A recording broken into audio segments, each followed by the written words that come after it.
Mettre des mots MOTS sur des mots MAUX. Donc le sujet n'est pas aussi facile parce qu'il va falloir être synthétique. Et l'idée, comme si on allait consulter un médecin et on va voir ce qui est symptomatologique et ce qui est, en tout cas, des causes de la maladie. Donc nous avons convié quelques panélistes que vous avez à l'écran. Comme d'habitude, je souhaiterais remercier nos différents partenaires. Nous avons ZAM, Zcash, nous avons FACT, nous avons JPM et nous avons Mzur. Donc merci à tous ces partenaires de nous suivre depuis notre début. Cette conférence est aussi distribuée sur les différents canaux tels que YouTube et Facebook en direct. Nous avons un nouveau site internet et aujourd'hui on a plus de 40 pays qui se connectent sur diapason.mg. Donc merci de votre fidélité. Alors nous allons commencer avec quelques données. Et ces données, ce sont des données statistiques que vous pouvez vérifier sur Internet par vous-même, évidemment. Ce sont les faits que nous connaissons de Madagascar. L'idée, c'est que je puisse vous pitcher ça en 7 minutes. Donc c'est très rapide. N'hésitez pas à prendre des notes. Et ce sera juste factuel. L'interprétation vous appartiendra et appartiendra aussi aux panélistes de donner leur expertise. C'est parti. 84, conférence de Berlin. Globalement, on se partage l'Afrique. 1896, c'est la colonisation ou l'annexion de Madagascar. 1947, la première révolution. Et 1972, la révolution des étudiants que nous connaissons. Ensuite, on vous donne quelques données. Le PIB par habitant. Le PIB par habitant, depuis 1972, n'a cessé de baisser. Nous sommes à la moitié du PIB par habitant de 1972 à 2023. À 2023, donc nous sommes à la moitié du PIB de 1972. Et de l'autre côté, nous avons le PIB qui ne cesse d'augmenter et qui va atteindre 17 milliards de dollars en termes de PIB. Petite comparaison, pour ceux qui habitent en France, c'est plus de 3 000 milliards le PIB de la France. Alors, si on croise ces deux courbes, chose qu'on ne devrait pas faire si on était de bons chercheurs, mais on les croise quand même, on arrive sur une date, 1997, et on demande à ChatGPT qu'est-ce qui s'est passé en 1997. Il y a eu une transition politique, un régime centralisé, il y a eu une hausse de la pauvreté et de la précarité, un ajustement structurel imposé par la FMI et la Banque mondiale, ainsi de suite. Nous avons ici donc les indicateurs tels que le PIB par habitant et le PIB, et on regarde dans notre indicateur en gris, vous voyez ici, la dette publique. Alors on se dit, OK, la dette publique augmente, comme dans tous les pays. Et qu'est-ce qu'il y a dans une dette publique? Eh bien, nous allons creuser un peu plus. Dans la dette publique, c'est séparé en dette extérieure et dette intérieure. Et on se rend compte que la dette extérieure est de l'ordre de 70%. Donc 70% de dette extérieure, on creuse un peu plus. Et quand on creuse un peu plus, on voit déjà que la dette extérieure est strictement parallèle, quasiment parallèle à l'augmentation de la dette publique. Donc, on commence à creuser un peu plus sur les 70%, et on se dit, une dette extérieure, c'est quoi? Eh bien, on a des banques commerciales, on a des créances bilatéraux, et puis on a une grosse proportion, ce sont les organismes multilatéraux. Et là, on se rend compte que la dette extérieure, 70%, est composée de 70% de dettes d'organismes multilatéraux. On creuse un peu plus, qu'est-ce qu'il y a? C'est quoi un organisme? C'est quoi les organismes multilatéraux? Eh bien, c'est une liste, en fait, d'agences ou d'institutions qui viennent aider Madagascar. Et vous avez la liste à l'écran. Elle n'est pas exhaustive, évidemment. Et on se rend compte que 70,2% de la dette extérieure, finalement, proviennent ou appartiennent à ces organismes. Une autre donnée intéressante, c'est que 78% du budget de fonctionnement de l'État proviennent de l'aide extérieure. Alors, lorsqu'on parle d'aide, il faudrait plutôt parler de dette. Typiquement, en 2023, il y a 5,3% du PIB, l'équivalent de 5,3% du PIB, qui devait être remboursé à titre de dette extérieure.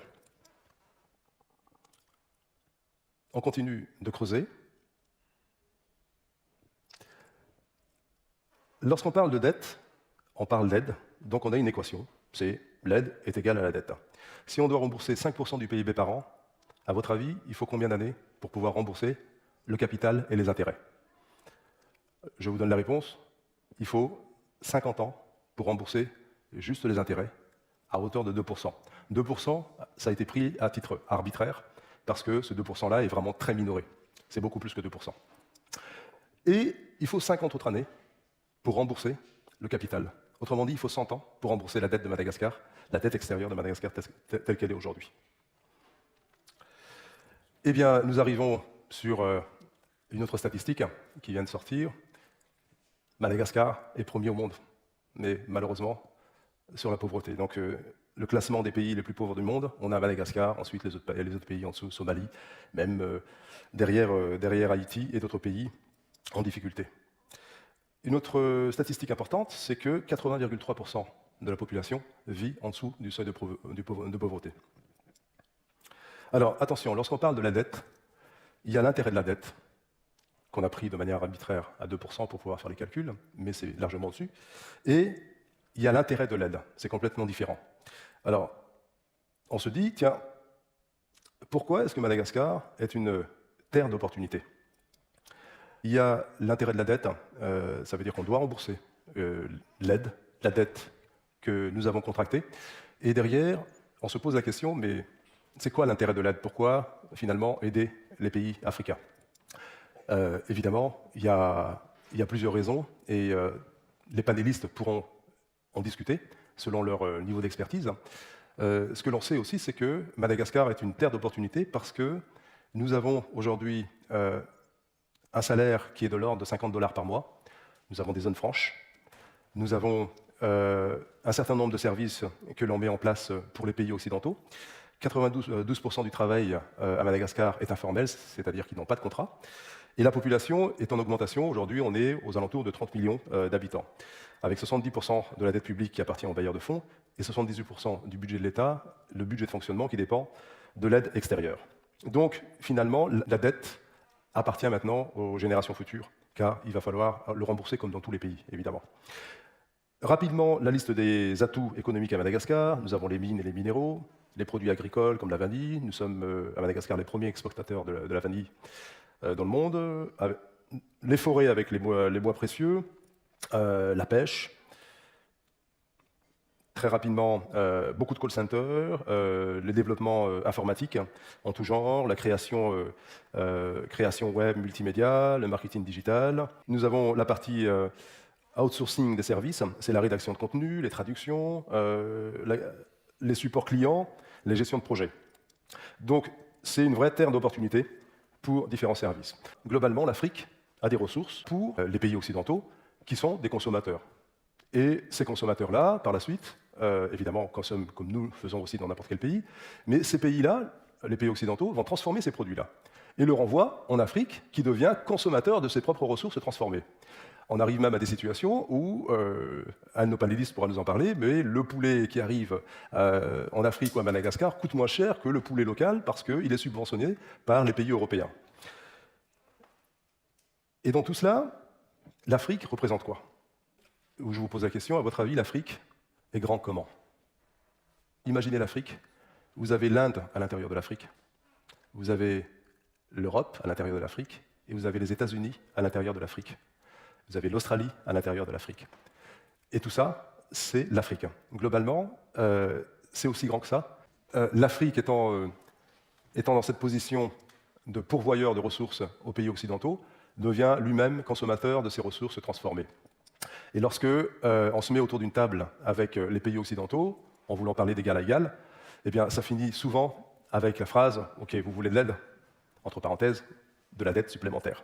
Et c'est là où commence un certain nombre de négociations, un certain nombre de réflexions que peut-être les panélistes voudront échanger, voudront apporter un peu plus de détails sur l'origine de la situation dans laquelle on est aujourd'hui, parce que Madagascar est maintenant le pays le plus pauvre de la planète.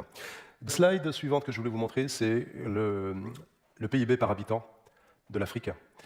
Le PIB par habitant de l'Afrique, c'est en moyenne 3 000 $ par habitant et par an. Celui de Madagascar, vous le voyez, il est à 538. Je vais vous donner 3 pays que vous connaissez. La France, c'est 44 000 $ par an.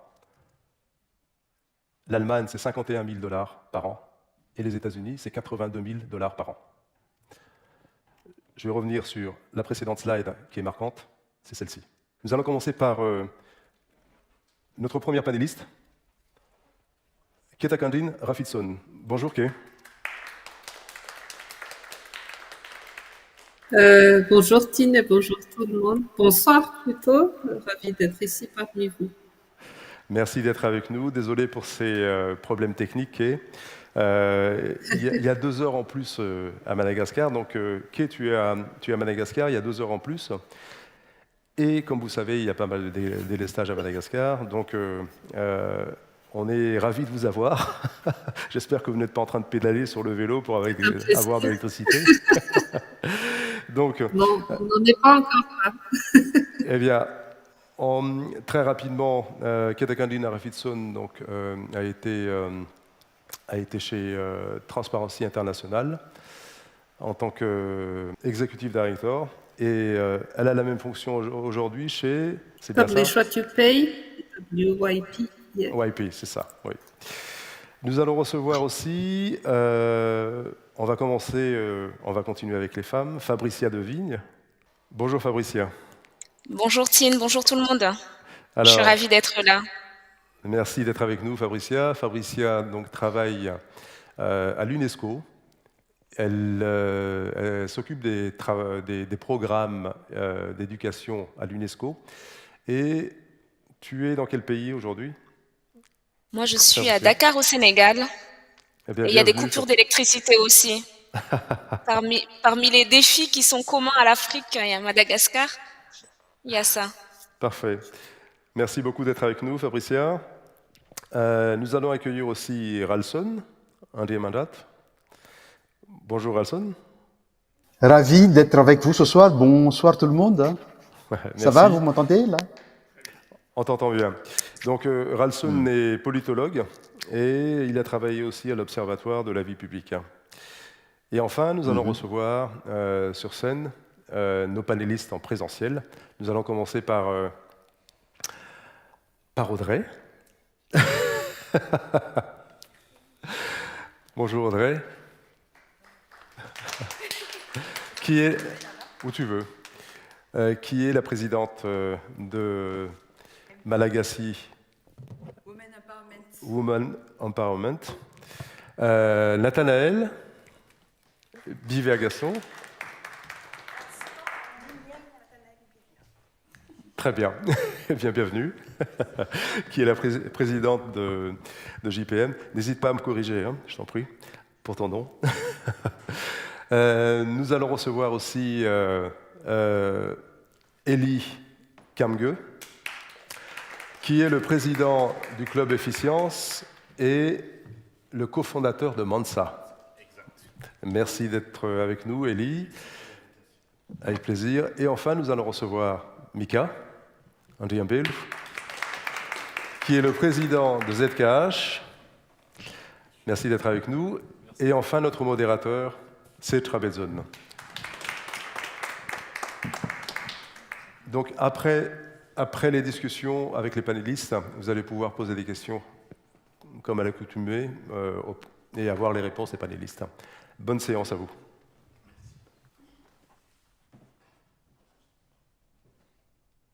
Bonsoir tout le monde. Alors, merci pour cette belle introduction, Tine. Je pense qu'on pose bien le contexte. On a tous compris, on est au courant, c'est la synthèse de 2024. Madagascar est un pays pauvre. On a compris également qu'il y a un système de trappe à la pauvreté qui fait que les pays pauvres ne se sortent pas naturellement de la pauvreté d'eux-mêmes, ou en tout cas avec le mode de fonctionnement actuel.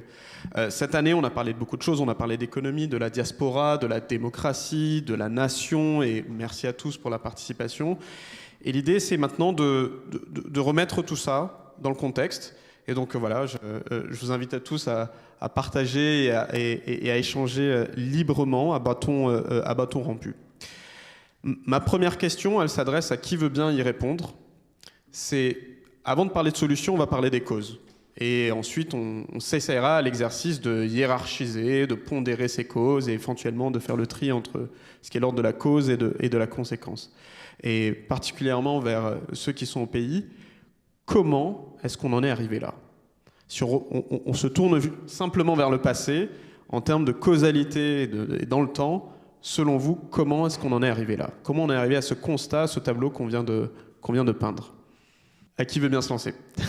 Alors moi, je suis plus de l'école de dire que c'est directement la colonisation. Et tout ce qui est donc le système racial qui se fait entre les Nord et les Sud.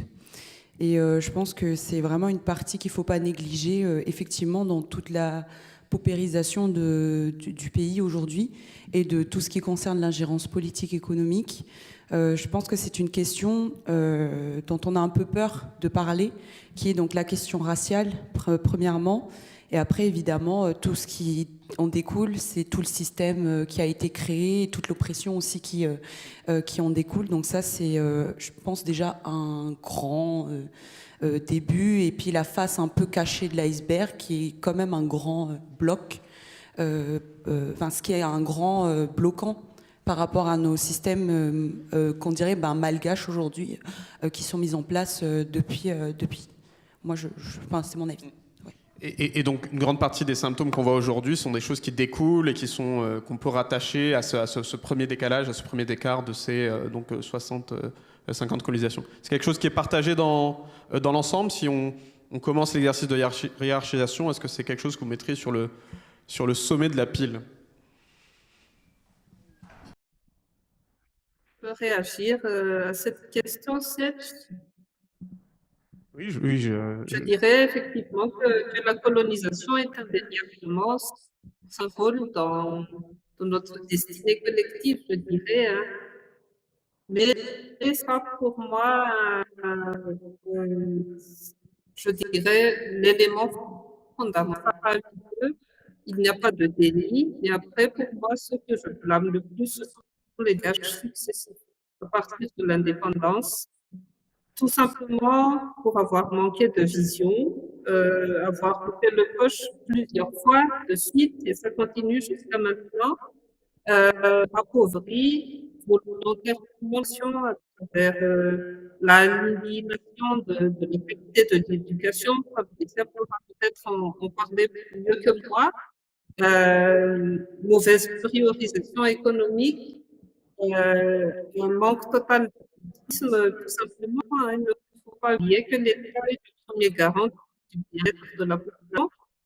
Il ne peut pas rejeter cette responsabilité sur notre pays. Ça, je le souligne particulièrement. Il ne faut pas dédouaner nos dirigeants. On avait parlé de la dette tout à l'heure, hein, des chiffres percutants, très intéressants, etc. Je tiens quand même à rappeler que le pays le plus endetté du monde sont les États-Unis. Ensuite, il y a le Royaume-Uni, il y a aussi le Japon, en termes de ratio dette PIB, par exemple. Le Japon a un ratio de 152,36% de son PIB en matière de dette. Cela ne veut pas dire que le poids de notre dette n'est pas significatif. Mais ce que je veux dire, c'est qu'il y a des pays qui sont endettés, mais qui sont développés et qui peuvent procurer au moins un minimum de services publics, de confort, de progrès à sa population. Au moins que la dette serve à quelque chose. Mais chez nous, je pense que là, c'est le problème fondamental. On s'endette pourquoi au final? On endette nos générations futures, nos taranas, comme on dit. Pourquoi est-ce qu'on les endette? Puisque finalement, aujourd'hui, le progrès n'est pas palpable. Est-ce qu'il le sera demain? Est-ce qu'il le sera dans 20 ans? Il n'y a aucune garantie. Tout ça à cause de la mauvaise gouvernance, à cause aussi de cette clique, de cette élite qui est responsable pour moi de notre défection actuelle, hein, tout simplement. Un groupe de personnes qui veut absolument conserver le pouvoir, que ce soit sous la forme politique, sociale ou économique, au détriment du reste de la population, et qui s'évertue à asservir une population qui devient anesthésiée au quotidien par la pauvreté extrême, dans un mode constamment en mode survie. Donc, par la force des choses, la population n'arrive plus à se soulever et à défendre, à réclamer ses droits. Voilà le scénario pour moi. Donc, les causes, elles sont multiples. Mais ce sont surtout nos dirigeants que je blâmerai en premier. Voilà. Merci. Oui. En tentant de faire la synthèse entre ce que Audrey a énoncé et ce que Kay vient de dire à l'instant, ce qu'on remarque vraiment, c'est qu'il y a une espèce quand même de continuité historique entre la colonisation et la gouvernance qu'on a connue à Madagascar depuis 1960, si bien que quand on parle de néocolonialisme à Madagascar, ceux qui sont à mettre sur le devant de la scène ne devraient pas tellement être les puissances étrangères à l'œuvre, qui au final jouent leur rôle en tant que puissance, mais plus la complaisance et la collaboration des multiples autorités qui se sont succédées et qui ont contribué en fait à maintenir une structure économique, mais aussi une structure politique coloniale. Une structure économique dans quel sens? Dans le sens de l'extraction des ressources, aucune transformation sur place, pas de raffinerie, on extrait, on fait passer par les routes jusqu'aux côtes, on exporte, et on ne rapatrie pas énormément de valeur ajoutée. Et puis perpétuation aussi de la structure politique coloniale dans la mesure où, sous la colonisation, donc le colon, c'était celui qui pouvait tout faire. Il avait un droit de cuissage sur toutes les femmes du village. Il pouvait rendre service ici et là parce qu'il avait l'essentiel des pouvoirs politiques et de justice entre ses mains.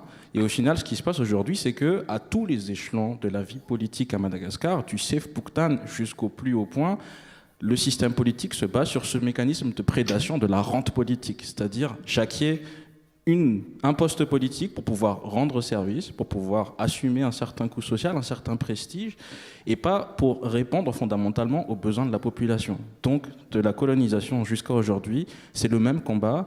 Quelque part, c'est juste la face des colonisateurs qui ont changé, mais le système est toujours existant. Je voulais peut-être intervenir, Sedge. Oui, je vous en prie, Fabricia, et ensuite Élie souhaiterait intervenir. Oui. Merci beaucoup, en tout cas, à Tine pour avoir dressé en fait un constat avec des chiffres percutants. Et pour répondre à ta question, Sedge, je suis d'accord avec ce que les collègues ont dit en termes de, je pense que la colonisation, la malgouvernance. Attention, je pense à ne pas nous déresponsabiliser. Et je crois que l'État, les élites, effectivement, ont une grande responsabilité. Et sur le domaine, en fait, dans lequel je travaille depuis quelques années, qui est l'éducation, je pense qu'on a abandonné les enfants malgaches. Et quand on regarde les symptômes en fait majeurs en fait du système éducatif malgache, les derniers chiffres, c'est 97% des élèves malgaches ne maîtrisent pas les compétences de base en mathématiques et en lecture à 10 ans. 97%. Avec des taux de redoublement, d'abandon scolaire parmi les plus élevés en fait en Afrique. Manque d'infrastructures éducatives, des conditions des enseignants qui sont déplorables. Et ce qu'on voit aussi en termes de causes structurelles et peut-être faire le lien avec les chiffres macro présentés par Tine, c'est que seulement 2,9% du PIB est consacré à l'éducation. Donc qui est bien en dessous en fait de la moyenne africaine qui tourne autour de 4%. Donc ce que je veux dire, c'est que l'éducation est un levier fondamental, est un vecteur en fait de développement puissant, et on a abandonné en fait l'éducation. Et dans les régions rurales, c'est encore pire par rapport aux régions urbaines. Donc ce que je veux dire en fait, c'est qu'il ne faut pas oublier le rôle de l'éducation, qui est fondamental à mon avis pour pouvoir avancer en fait collectivement. Donc voilà, je suis d'accord avec tout ce qui a été dit et je pense que c'est important en fait de reprendre le ownership, la responsabilité et s'approprier vraiment ces causes et ces symptômes pour trouver en fait des solutions qui soient en fait les plus adaptées en fait au pays dans un contexte qui est extrêmement alarmant, puisque 64 ans après l'indépendance, Mada reste confrontée vraiment à une réalité que je trouve vraiment douloureuse et un système éducatif qui est défaillant et qui freinent vraiment le développement économique et social du pays. En effet, ce n'est pas un exercice facile et il y a une distinction permanente entre cause, responsabilité et solution. Et c'est vrai que c'est des choses qu'on a tendance à en parler en même temps et qui finalement ont un sens différent, surtout quand on va venir un moment plus tard de la discussion des solutions. Oui, vous voulez intervenir? Oui, je voulais juste rajouter, justement, comme disait notre dernière interlocutrice, notre responsabilité, nous aussi de la diaspora, y est pour quelque chose. Il faut vraiment qu'on l'assume parce que nous n'avons pas, ici dans les pays d'accueil, nous n'avons pas les mêmes pressions que nos frères restés au pays. Nous n'avons pas les mêmes pressions que nos leaders, nos élites qui sont restés au pays. Mais juste à voir la difficulté que nous avons à nous structurer ici pour faire en sorte que les décisions qui sont prises ici sur nos pays, qu'on puisse peser sur ces décisions, n'existent pas. Et je pense que c'est aussi une conséquence de toute cette histoire qui arrive à notre continent. Nous devons travailler, faire en sorte que nous structurer, nous organiser, faire en sorte que des décisions qui sont prises par les pays occidentaux pour impacter le changement ou le développement sur le continent tiennent compte un petit peu de cette diaspora. Et je ne peux pas croire qu'aujourd'hui, quand la colonisation est arrivée, nos aïeux n'étaient pas tellement éveillés, ils ne comprenaient pas grand-chose sur les enjeux mondiaux. Mais nous avons fait ces grandes écoles avec tous ces Occidentaux. Comment s'explique qu'on n'arrive toujours pas à comprendre? On comprend les enjeux, on connaît justement les difficultés. On a voulu le développement, on nous a vendu la démocratie, et la démocratie, on a confondu la démocratie et élection. C'est pas parce qu'on fait des élections qu'on a la démocratie. Donc tout ça nous a embrouillés et fait qu'aujourd'hui, le continent reste là où il est. Et la diaspora pense naturellement, chacun reste un peu sur soi en se disant ma réussite individuelle est importante. Mais tant que l'Afrique ne sera pas libre, quelle que soit la réussite individuelle des gens issus d'Afrique, on ne vous considérera pas. Et ça, c'est important. Il faut vraiment qu'on puisse comprendre ça. Donc, même les enfants de deuxième, troisième génération qui aujourd'hui, de par le monde, les Américains, ce qui est arrivé à George Floyd, c'est tout simplement parce que l'Afrique n'est pas libre. 100 ans après l'esclavage, les Noirs sont arrivés au pouvoir aux États-Unis. S'il n'a pas empêché qu'un policier puisse tuer un Noir. Ça veut dire exactement, les Noirs américains ont réussi. Ils sont organisés, ils ont structuré, ils ont un pouvoir économique, ils ont un pouvoir culturel. Mais ceci n'empêche pas qu'il y ait cette image que l'autre a de nous. Et tant que l'Afrique ne sera pas libre, on aura toujours cette problématique à résoudre. En effet, il y a cette notion du sens du collectif aussi. On parle de Madagascar comme si c'était une entité parfaitement unie. Ralson, Nathanaël, comment est-ce qu'on en est arrivé là? Est-ce que vous partagez le constat? Qui est-ce qui intervient? Moi, Nathanaël. Honneur aux dames. Honneur aux aînés. Honneur aux dames, ladies first. Je pense que tout a un peu été résumé sur ce qui fait qu'on en est arrivé là. Peut-être aussi notamment revenir sur la question de la dette. Si jamais on s'endette, en effet, autant que ça serve à quelque chose. Il me semble que dernièrement, on a vu que, je vais donner l'exemple d'un pays, le Rwanda, on a vu le niveau où il est aujourd'hui. Après, on va dire, les événements horribles qui leur sont arrivés, ils sont quand même arrivés aujourd'hui à être à un certain niveau en termes de développement économique. Et même le pays, quand on y va, on se dit que c'est quand même incroyable l'environnement qui y est. Et il me semble que j'ai vu dernièrement que pour que Madagascar atteigne le niveau du Rwanda actuel, il faudrait 70 ans. Ça fait quand même un gros laps de temps où on se dit peut-être la plupart d'entre nous ne seront pas là pour voir ce que ça donnera et constater qu'en effet, ce 70 ans était nécessaire. La question aussi des diasporas où en effet, c'est important derrière qu'on se structure.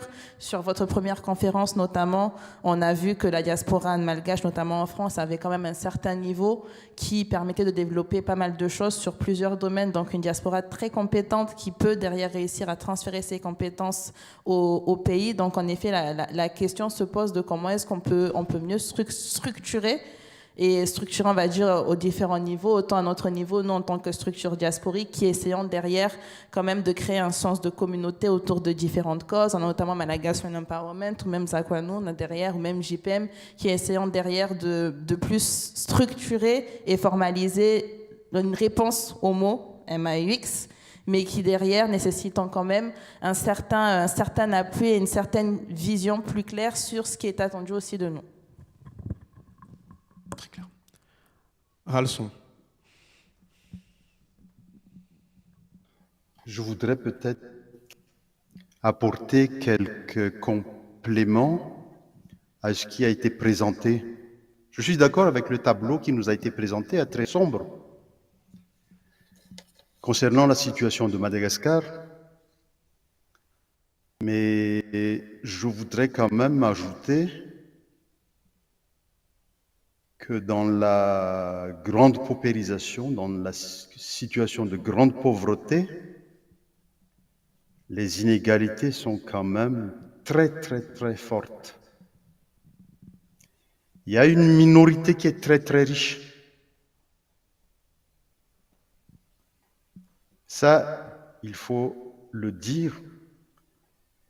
Et l'image dans la capitale, dans la périphérie de la capitale, l'image qui traduit ça, c'est la bunkerisation des riches. À côté des sachets-villes, des bidonvilles, des tôles-villes, il y a de grandes villas avec... oui, c'est bien ce qui est présenté, 0,1% détiennent la richesse de Madagascar. C'est ces villas avec des murs de 4 mètres auxquels on rajoute des barbelés, sécurisés par une société de gardiennage avec des clôtures électriques, donc de véritables bunkers pour les riches. Est-ce que ça va réussir à les protéger quand il y aura une explosion sociale? Je n'en suis pas tout à fait sûr. Ça, c'est un premier point sur lequel je voudrais attirer l'attention. Il y a eu vraiment de grosses... Dédouaner les élites et les dirigeants. Je pense que c'est important aussi qu'on se rende compte que le système a développé une grosse abstention. Abstention, pas uniquement dans les élections, hein. Je suis d'accord que la démocratie ne peut pas se résumer aux élections, mais cette abstention est très présente déjà dans les élections. Dans les dernières municipales communales, la participation n'a pas dépassé les 40%. Et je pense même que les réalités pourraient révéler que la participation a été bien en deçà de ça. Mais ce n'est pas que dans les élections. La population active, c'est 80% dans l'informel.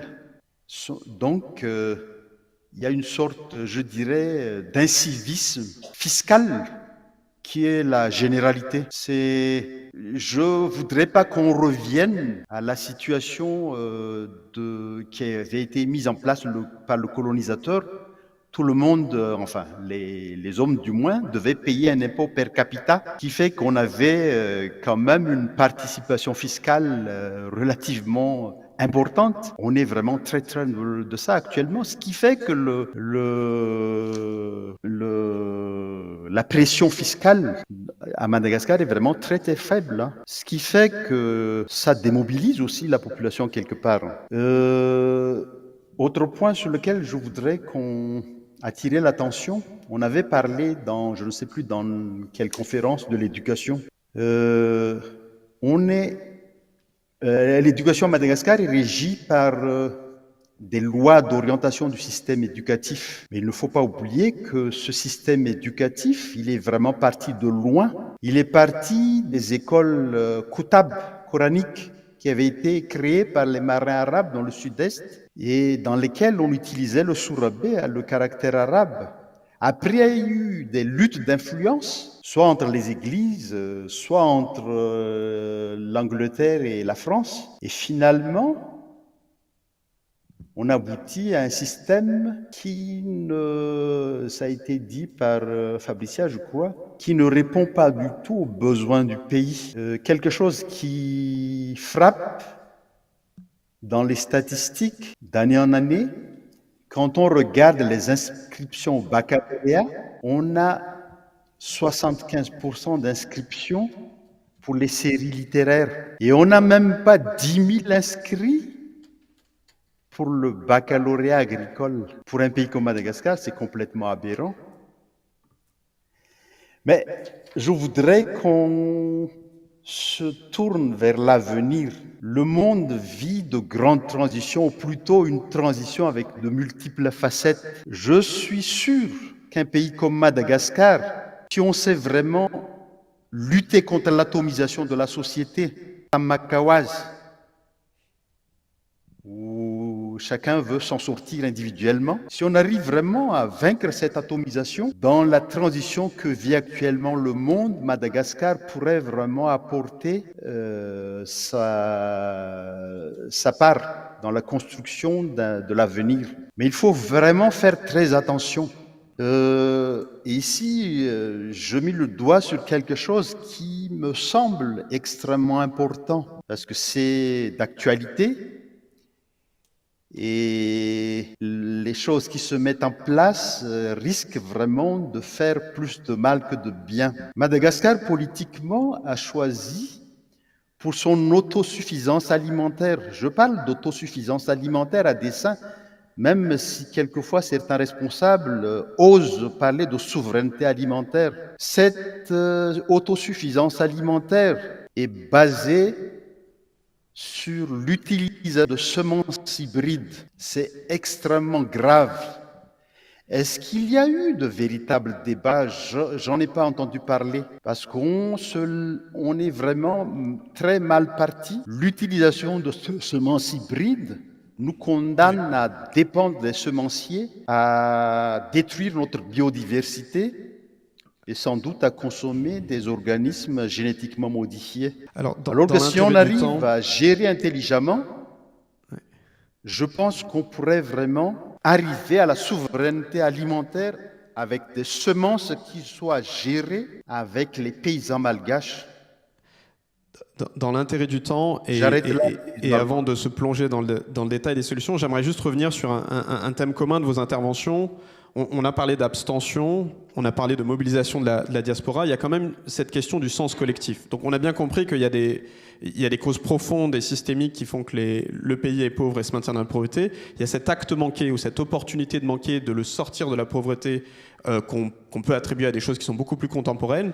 Mais d'où vient cette incapacité à se rassembler, que ce soit au pays ou à l'étranger, que ce soit post-60 ans de colonisation, d'où vient cette incapacité à se rassembler collectivement autour d'un même projet commun, autour d'une même nation également? C'est le défaut de vouloir vivre ensemble, je pense. Et ça, on en avait déjà parlé lors de l'une des conférences. On avait discuté du contrat social, etc. Pour pouvoir prétendre être une nation, il faut cet ingrédient indispensable qui est le vouloir vivre ensemble. Donc ça, c'est l'une des questions fondamentales qu'il faut encore que nous nous posions, nous malgaches, surtout nous qui sommes ici à Madagascar. Je ne connais pas trop la diaspora pour pouvoir m'avancer là-dessus, mais est-ce qu'on a envie de vivre ensemble? Est-ce qu'on a envie de construire quelque chose ensemble? Dans quelle direction est-ce qu'on veut aller? Quelles sont nos priorités collectives? Ça, ce sont des questions fondamentales qu'il faudrait se poser à un certain moment. Je ne pense pas qu'on se soit jamais posé ces questions-là. Quel est le ciment qui nous unit? On aura beau parler de ce fameux Fiavan. Voilà, aujourd'hui, c'est juste un prétexte pour perpétuer l'impunité, se protéger entre corrompus surtout. Donc, ça n'a plus le sens que ça avait peut-être autrefois. Mais quel est le ciment qui nous unit? Je ne sais pas. Est-ce que c'est peut-être la pauvreté, paradoxalement parlant? Mais voilà, il faut revenir à ces questions fondamentales. Je suis d'accord avec Kéa. Moi aussi, je suis d'accord. Moi, j'aurais 2 éléments de réponse. C'est que, si on remet en perspective historique, nous, quand on accède à l'indépendance, comment dire, quand les Français sont arrivés, ils ne sont pas tombés sur un royaume de Madagascar. Donc, contrairement à ce qu'on a pu croire et enseigner pendant longtemps dans nos manuels et dans tout ce que l'on voit, on tombe sur un royaume Merne, un royaume Sakhalave, une confédération Pétim Sarak. Mais à un moment, il y a un empire britannique qui décide de nouer une alliance avec le royaume de Madagascar, donc qu'il considère comme étant à ce moment-là géographiquement le royaume Merne. Donc à partir de là, on n'a pas eu, pour moi, les conditions nécessaires pour que justement, au-delà de toutes les tribus, les ethnies, les réalités locales qui existent à Madagascar, on se dise qu'il y a une figure du malgache qui veut vivre ensemble. Cette figure-là n'a pas émergé à un moment dans notre processus, pour moi, de décolonisation, et encore moins plus tard dans notre processus d'indépendance et de souveraineté. Le deuxième aspect, ça va être plutôt pour moi la déception chronique et permanente que le malgache a eue par rapport à une série d'actions collectives, 47, 72, 91, 2002, 2009 pour les citer, mais qui n'ont peut-être pas abouti aux espoirs qui ont été placés dans ces mouvements-là. Donc moi, ce que je remarque, c'est que de plus en plus, le malgache que je côtoie aujourd'hui est touché par rapport à tout ce qui ressemble à une action collective. Mais si tu le fais, qu'est-ce que ça va changer? Est-ce que tu crois vraiment? Tu prends plus de risques qu'autre chose. Fais ta vie tranquille. Laisse le système faire. De toute façon, ta vie est trop courte pour que tu puisses espérer, toi, avoir un changement significatif sur la grande marche de l'histoire et de la société. Donc c'est ces 2 aspects-là, à la fois la déception de toutes ces tentatives d'action collective pour apporter un changement positif, et puis le fait que ce système-là de vivre ensemble, de bien commun, je pense que c'est corollaire, ne s'est pas développé. Je pense qu'il faut qu'on aille chercher au plus profond de notre histoire et au plus profond de notre culture tous les éléments qui permettent de construire un récit national autour de 1, du vivre ensemble, et de 2, du bien commun. Très clair. Je vais faire le faux naïf, mais le tableau que nous peint Mick, ça s'appelle la République de Madagascar. Elle existe, ce bien commun. C'est une île, elle est là, on est unis géographiquement. Qu'est-ce qui manque ? Effectivement, Mick, il a raison. C'est le moment où Madagascar proclame l'indépendance. Déjà, on voit 2 mouvements émerger, MDRM et PATSEM.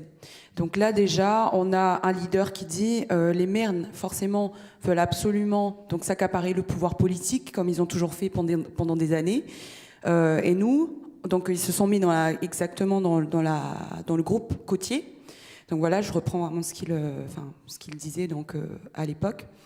Et donc il disait, dans nous, ce groupe côtier, donc on va aussi constituer donc notre mouvement à nous.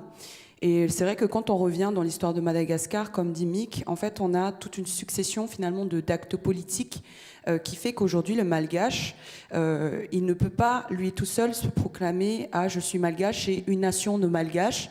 Nous sommes une nation de malgaches ». Je pense que ça serait se mentir à soi-même de dire qu'il n'existe qu'un malgache, une essentialisation du malgache.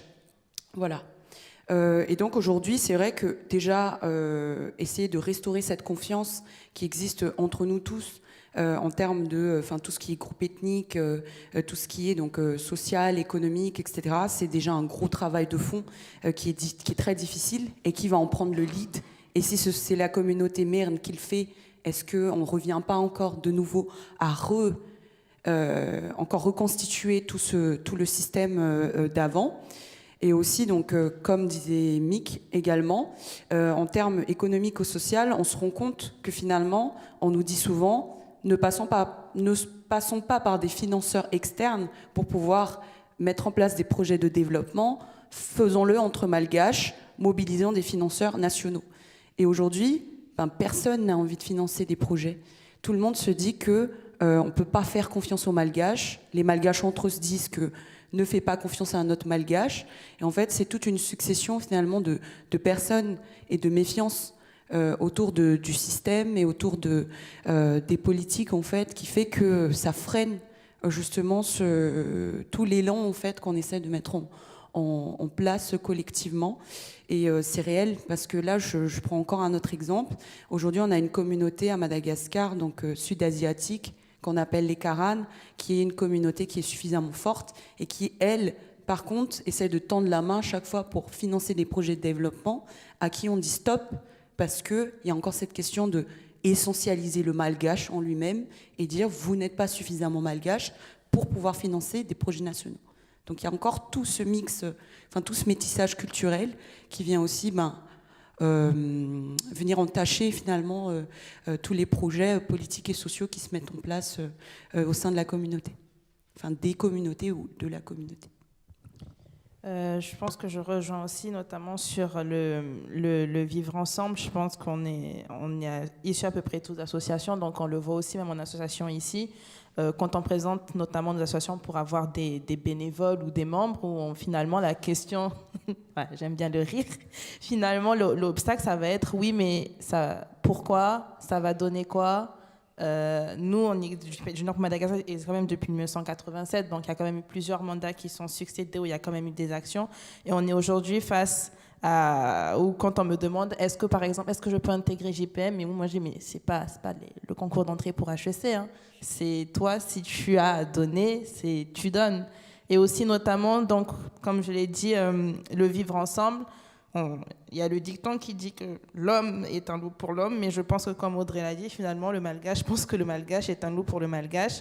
Et ou même dans les projets, d'ailleurs, Audrey, tu as été coach de Startup Weekend, où tu as vu finalement que les gens se braquaient aussi. Et finalement, c'est aussi ouvrir cette voie pour savoir comment est-ce qu'on peut vraiment avancer tous ensemble dans un dialogue où on peut tous se retrouver et tous avoir vraiment confiance en nous pour se dire que notamment dans l'avenir, on va coopérer ensemble, autant acteurs de la société civile que autres acteurs, pour se dire qu'on va pas dire reconstruire, mais vraiment construire une base très solide pour donc le futur à Madagascar. Très bien. Si on se tourne maintenant sur la solution, ok, je pense qu'on partage certaines causes, on connaît tous les symptômes de la pauvreté, on se tourne maintenant vers l'avenir et les solutions. Bien sûr, la difficulté du jeu, c'est qu'on ne peut pas tout faire en même temps. On n'a pas de baguette magique, on est contraint dans un monde réel avec des ressources limitées. Et donc, il va falloir prioriser, il va falloir choisir. Et choisir, c'est aussi renoncer.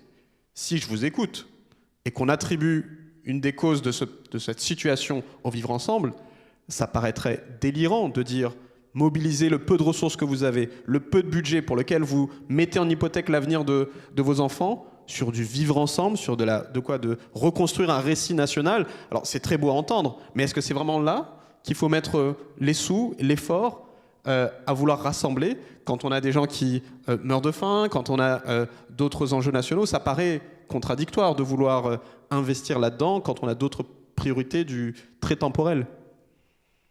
Donc par où commencer? Qu'est-ce qu'il faut réellement prioriser maintenant? Si on vous met aux manettes. C'est vraiment, en fait, cette attitude peut-être sèche de négliger le facteur humain qui est aussi à la source de notre mal-être collectif. Parce que, évidemment, si on parle de priorité, les gens meurent de faim, il n'y a pas d'eau et d'électricité, etc. Personne ne dit qu'il faille d'abord tout mettre en pause pour construire ce vouloir vivre ensemble. Les choses doivent se faire en parallèle. Ça, c'est clair.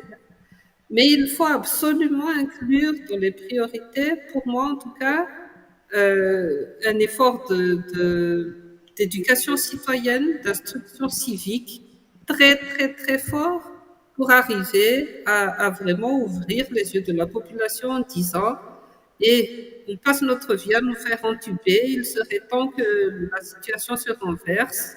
Il faut que nous ouvrions les yeux, il faut que nous fassions quelque chose ensemble.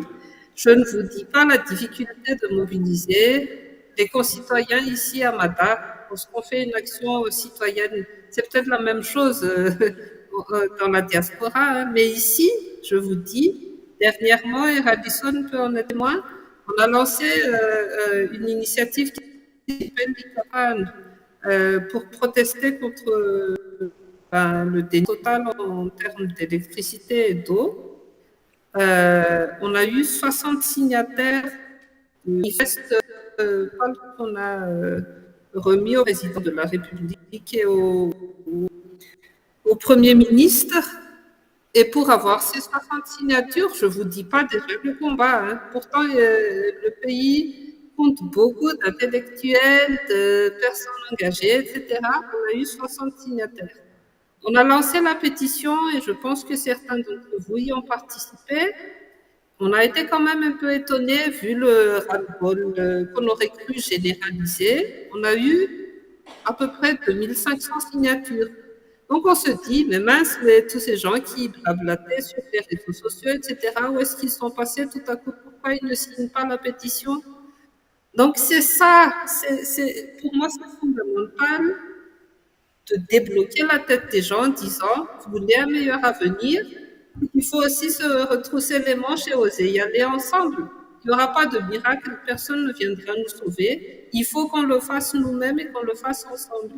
Donc, c'est d'enlever ces œillères-là. Pour ça, il faut entraîner les Malgaches à leur réapprendre à réfléchir par eux-mêmes et qu'ils se rendent compte qu'il n'y a pas grand-chose à espérer du pouvoir politique en tant que tel pour le moment et qu'il faut que nous, citoyens, nous mettons ensemble pour réclamer ce pouvoir. Ça peut sembler utopique, dit comme ça, mais pour moi, c'est une étape essentielle. Sinon, le reste, les efforts de développement, de démocratisation, etc., ça restera voué à l'échec si la population ne se rend pas compte de son pouvoir. Vous voyez cette pyramide qui est à l'image, par exemple, ça reflète un peu l'image du pays pour moi. Hein, il faut, à la tête de la pyramide, vous avez cette petite élite qui pilote tout, et le reste de la population, c'est la majorité, mais qu'on dit parfois silencieuse. Est-ce que c'est par choix, par asservissement, par défaut, j'en sais rien. Mais il faut que cette majorité se soulève sans être manipulée par des pseudo-politiciens de n'importe quel bord. Il faut qu'on reprenne les rênes de notre destinée, tout simplement. Et ça, pour ça, il faut l'instruction civique.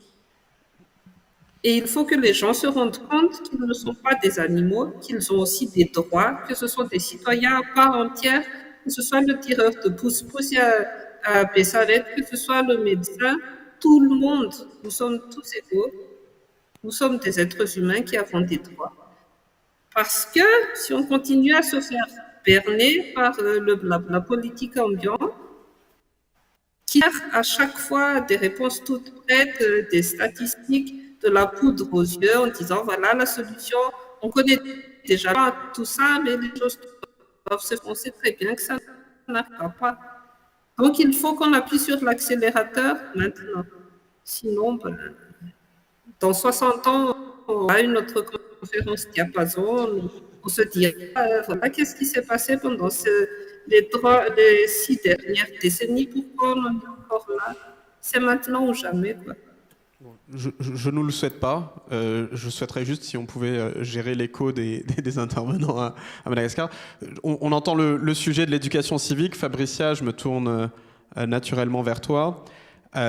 Donc oui, un projet politique avec une priorisation forte, peut-être au détriment de d'autres sujets, sur en particulier cette éducation civique et ce sens commun qu'il faut transmettre. Oui, en effet, oui, je voulais réagir en fait depuis tout à l'heure et je voulais juste revenir très rapidement là sur le sens du collectif qui est fragilisé. Donc pour moi, en fait, il y a vraiment deux, trois aspects très fondamentaux avant que je réponde à ta question, Sage, sur les solutions. C'est que pour moi, il y a vraiment plusieurs facteurs culturels et structurels qui expliquent ce manque du sens du collectif. Et je pense en lien avec tout ce qu'on a discuté tout à l'heure, l'individualisme de survie. Dans un contexte de pauvreté extrême, la priorité est souvent la survie personnelle ou familiale. Donc ça, évidemment, ça limite l'investissement dans des projets collectifs. Donc ça, c'est un. De deux, la faible gouvernance locale aussi. Les institutions communautaires et étatiques manquent souvent de moyens en fait pour fédérer les populations autour d'objectifs communs. Donc tout à l'heure on parlait de société civile, donc il faut donner plus de moyens en fait aussi aux organisations à la base, aux organisations à la société civile et à la gouvernance locale. Et puis aussi, on a parlé tout à l'heure des institutions politiques économiques, mais il y a un gros manque de confiance certain dans ces institutions, souvent perçues donc comme corrompues ou inefficaces. Et tu en sais beaucoup sur ça. Et puis, oui, une culture politique qui est marquée par des décennies de clientélisme, d'élitisme, qui a parfois entretenu des divisions sociales et régionales. Et donc, dans ce contexte, et peut-être pour faire le lien avec ce que disait Kay, en fait, c'est que l'éducation est clé, elle est fondamentale. Il faut éduquer en fait la masse pour que cette masse puisse se soulever en toute conscience et dise non à la corruption, disent non en fait à certains nombre de choses qui entravent le développement économique et social de Madagascar. Sur l'éducation, en fait, de manière spécifique, les solutions prioritaires que je vois pour Madagascar et en lien avec ce que je disais, en fait, c'est que il faut investir dans l'éducation. Et il faut vraiment porter le financement de l'éducation à un niveau en fait qui soit raisonnable pour pouvoir investir massivement dans des infrastructures scolaires, dans des outils pédagogiques, dans la professionnalisation du corps enseignant, dans aussi comment est-ce qu'on intègre l'éducation avec aussi des domaines en fait qui sont clés en fait en lien avec la pauvreté, donc avec les transports. Avec la protection sociale, donc avoir une approche vraiment multisectorielle en fait de l'éducation pour pas que l'éducation soit traitée en fait comme un sujet en silo. Et puis aussi, je pense très important, c'est de décentraliser les prises de décision parce qu'il y a une forte centralisation en fait des décisions et il faut vraiment renforcer les capacités des collectivités locales pour mieux identifier et résoudre en fait les défis qui sont vraiment spécifiques à leur contexte. Et on a vraiment des exemples inspirants en Afrique. Tout à l'heure, il y a une collègue qui parlait du Rwanda, mais au Rwanda, en termes d'éducation, il y a une réforme éducative qui a été axée en fait, par exemple, sur la technologie, l'apprentissage des langues, et ça a permis d'atteindre des taux de scolarisation au primaire extrêmement forts. Et Madagascar pourrait s'en inspirer. Au Ghana, il y a une politique qui s'appelle Free Senior High School Policy, qui a augmenté aussi l'accès des élèves vulnérables à l'enseignement secondaire, parce que tout à l'heure on parlait des inégalités qui sont flagrantes, notamment des inégalités sociales, mais aussi des inégalités de genre entre les filles et les garçons, les femmes et les hommes qui n'ont pas les mêmes opportunités éducatives. Donc ces modèles montrent que Madagascar peut, avec des choix stratégiques bien alignés sur ses besoins locaux, poser les bases d'une transformation durable. Et je pense que l'éducation est vraiment clé pour résoudre, en tout cas en grande partie, les problèmes qu'on a, les problèmes structurels, les co-structurels qu'on a identifiés tout à l'heure et qu'on a discutés. Très bien, merci. Je me tourne vers Elie.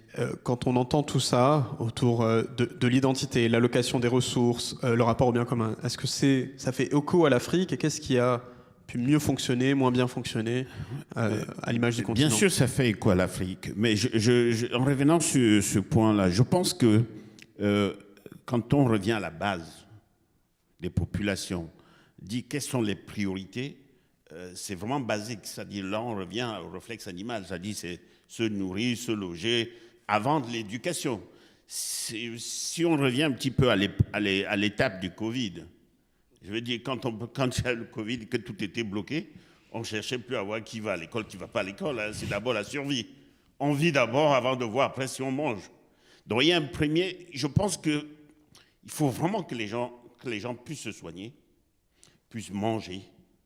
Ensuite, l'éducation. Mais tout ça se fait dans un cadre où l'État, de son côté, va instaurer un état de droit. Si vous n'êtes pas dans un état de droit, même à manger, vous n'aurez pas. Le plus fort va prendre ce qui appartient aux autres. Et ensuite, il y a le problème de la citoyenneté, comme on a dit. Il faut que les gens se sentent concernés par le bien collectif, le bien public. C'est important.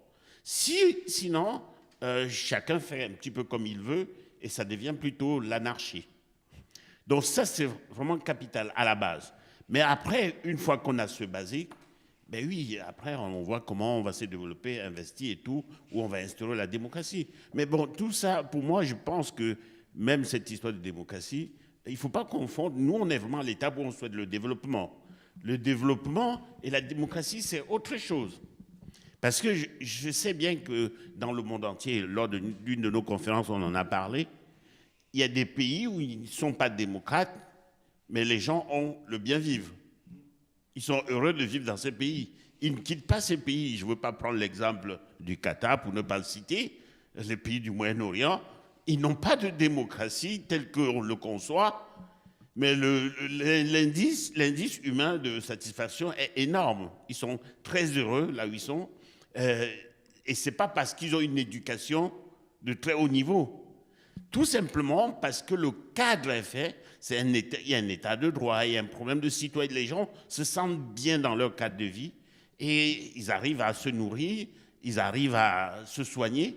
Et quand vous avez ce basique, maintenant on lève le niveau et les gens travaillent pour développer, produire et s'enrichir. Mais je pense que pour moi, c'est vraiment l'essentiel. Je me tourne un peu vers les autres, ou bien même vers Audrey, sur la question des libertés. On a quand même une petite contradiction. D'un côté, on dit qu'il y a un manque de participation citoyenne, on a des pétitions basiques où les gens peur, et on crainte, on va dire les mots, hein. Il y a des craintes légitimes de répercussions sur soi, à vouloir s'exprimer contre tel ou tel régime. Et de l'autre côté, on cite des pays modèles pour leur exemple d'éducation qui sont pas forcément des plus démocratiques, qui sont autoritaires. On en cite un nouveau. Est-ce qu'il faut se souhaiter plus de liberté ou est-ce qu'il faut se souhaiter juste d'avoir la bonne politique et tant qu'on a le Messie au pouvoir, autant qu'il reste 30 ans par tous les moyens? Je caricature un peu, mais c'est pour faire avancer le débat. Okay. Quand on regarde Madagascar, on a l'impression que les gens sont libres, puisque finalement... tout à l'heure, qui parlait de l'impunité, du fait qu'il y ait de l'impunité, du fait du collectif, etc. Et donc, quand on regarde Madagascar de loin, on se dit que Madagascar est un pays libre. Mais quand on regarde vraiment l'état de Madagascar, en fait, Madagascar, est-ce que c'est l'extrême droite qu'on verra en Europe, quoi?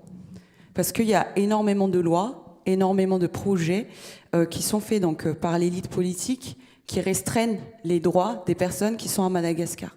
Donc notamment, je cite tous ces journalistes environnementaux, sociologues, toutes les personnes qui osent parler, faire des pétitions, se mettre en avant médiatiquement, qui sont restreints par cette élite qui est devenue qui est vraiment prédatrice. Et je prendrai un autre exemple, qui est tous les agriculteurs, agricultrices, qui aujourd'hui ont une conscience politique, attention à ne pas sous-estimer leur conscience politique, par rapport à énormément de choses, et qui vont être braqués de nouveau par cette élite prédatrice.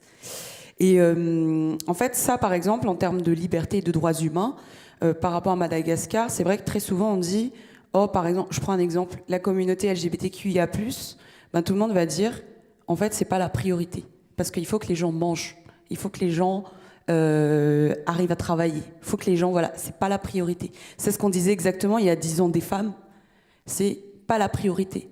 Et en fait, c'est pour ça qu'on dit qu'il faut faire les choses en parallèle, et ça, je suis complètement d'accord. Il faut avoir vraiment une approche holistique de tout, et être capable d'avoir un système qui fait que les gens mangent, les gens ont la place pour cette conscience politique, ils savent où se soigner, effectivement, ils savent comment se transporter, ils n'ont pas à vivre des violences tous les jours, et voilà. Mais de nouveau, comme je disais, j'en veux énormément à cette élite, justement, aujourd'hui qu'on voit, et d'ailleurs, je voyais pas ça dans les années précédentes, mais on le voit de plus en plus, c'est des requins.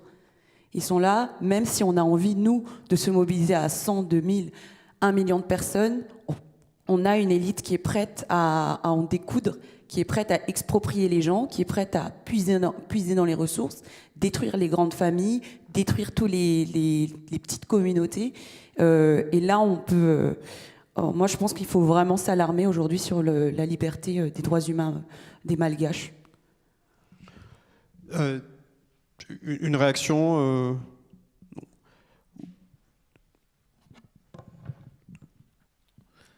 Tu viens de parler de l'armée, c'est ça?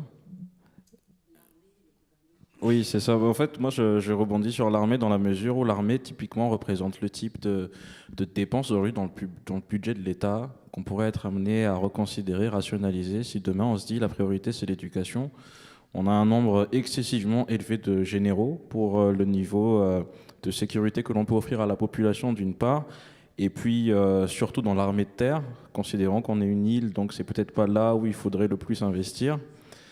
Donc c'est typiquement le type de dépenses aujourd'hui qui, pour moi, pourrait être affecté vers des priorités, notamment l'éducation. De tout ce que vous avez dit, moi, ce qui m'interpelle le plus, je pense, c'est que voilà, il faut qu'on ait aujourd'hui beaucoup plus d'exigences vis-à-vis de ceux qui nous dirigent. Aujourd'hui, les espoirs d'un électeur malgache, c'est quoi? C'est que pendant les élections, il va assister à un meeting, on va lui distribuer une cuvette, 1 kilo de riz, il va repartir content, il ou elle va repartir content, contente. Et peut-être que pendant les 5 années de mandat, le président, la présidente va venir dans sa localité, refaire exactement la même chose, et ça se répète, alors que les exigences pourraient être tellement plus élevées. Je pense qu'il faut qu'on dise clairement, et c'est ce que Kay a dit tout à l'heure, hein, plein de révolutions ont commencé par des mots, et d'où l'importance de la conf d'aujourd'hui, des mots pour les mots. Je repense à cette phrase de Churchill qui disait « Je n'ai rien d'autre à vous offrir que de la sueur et du sang ». Donc c'est typiquement, je ne fais pas un parallèle entre la situation malgache et la situation britannique à la veille de la Seconde Guerre mondiale, mais voilà, dans les deux cas, on est face à des pays qui sont au pied du mur. À partir de là, il n'y a que le travail qui peut nous sauver. Il faut revendiquer le travail, l'entrepreneuriat, l'éducation comme des actes citoyens en tant que tels qui permettent de bâtir la nation avec justement tout le cadre. Je pense qu'il ne faut pas attendre de l'État qu'il réponde à la pyramide des besoins de Maslow de tous les malgaches. Il faut attendre de l'État qu'il permette à chaque malgache de gravir lui-même cette pyramide des besoins-là. Et je pense du coup qu'il nous faut un système politique qui soit beaucoup plus incitatif par rapport aux enjeux de développement économique. Il faudrait inscrire le droit au riz dans la Constitution, le droit à la santé, s'il y est peut-être déjà, le droit à l'eau potable, à l'électricité, et faire en sorte que une fois que tous ces éléments ne sont pas respectés, la crédibilité et la légitimité de ceux qui nous dirigent soient fondamentalement remis en cause.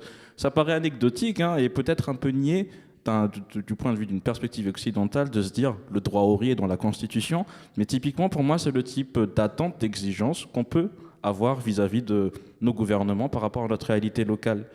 Et le dernier point que je voulais dire par rapport à tout ça aussi, c'était une idée qui était ressortie d'une des conférences de Diapason, et c'est celle qui m'a le plus marqué par rapport à l'éducation, c'est le fait de pouvoir décorréler les cycles de politique publique, notamment d'éducation, avec les cycles politiques. Alors je ne suis pas très familier de toutes les expérimentations qu'il y a en Afrique par rapport à ça, mais c'est vrai que pouvoir se dire que l'éducation aujourd'hui, c'est vraiment un budget à part pluriannuel sur 10-15 ans, et qu'aucun gouvernement, que tous les gouvernements successifs vont s'engager à ne pas toucher et plutôt à mettre en œuvre.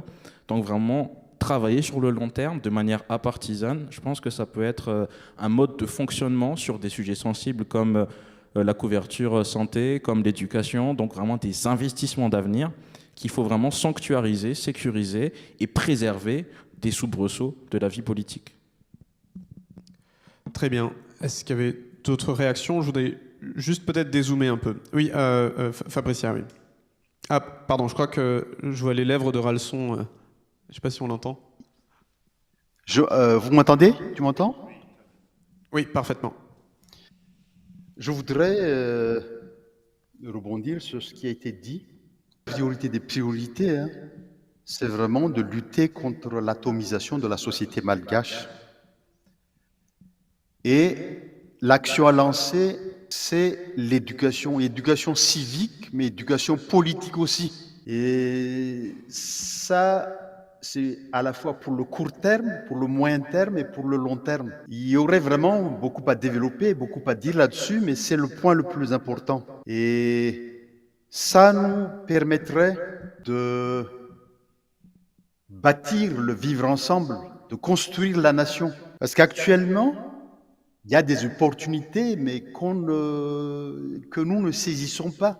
Je donne 2 exemples. Un exemple à la base, au niveau des communes, qui sont les collectivités territoriales décentralisées, qui existent, qui fonctionne depuis 1995, hein, avec une histoire qui remonte à plus longtemps, à plus loin encore.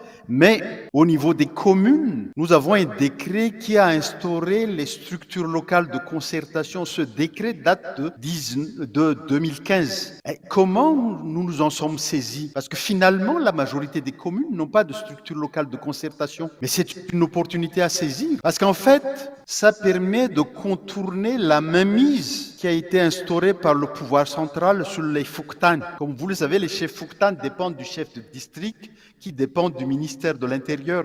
C'est complètement aberrant parce que le Fouktan se trouve à l'intérieur des communes. Mais dans la structure locale de concertation, les représentants des Fouknoul sont élus par la population. Donc ça remet une structure de concertation à la base dans laquelle se retrouvent bien sûr les responsables municipaux communaux, mais aussi les représentants de la société civile, les représentants de la société économique, les représentants des pouvoirs traditionnels.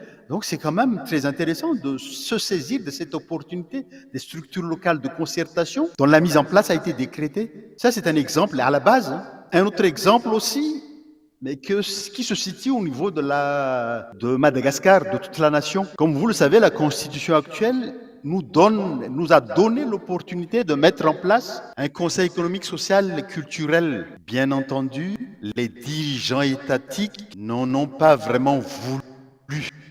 Mais pourquoi la société économique et la société civile ne se sont pas saisies de cette opportunité historique pour se battre, pour que ce conseil économique, social et culturel soit mis en place?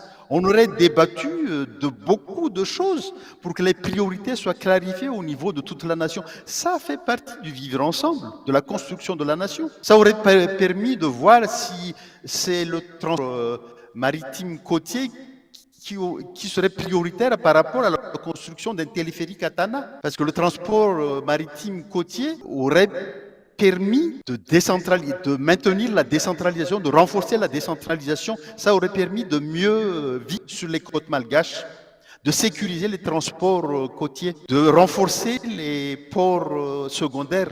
Une quinzaine de ports secondaires réhabilités, modernisés, avec des bateaux qui soient sécurisés. Mais c'est formidable. Ça aurait permis le transport du carburant de Thomasne jusqu'à Tamatave par bateau et non plus par des camions citernes.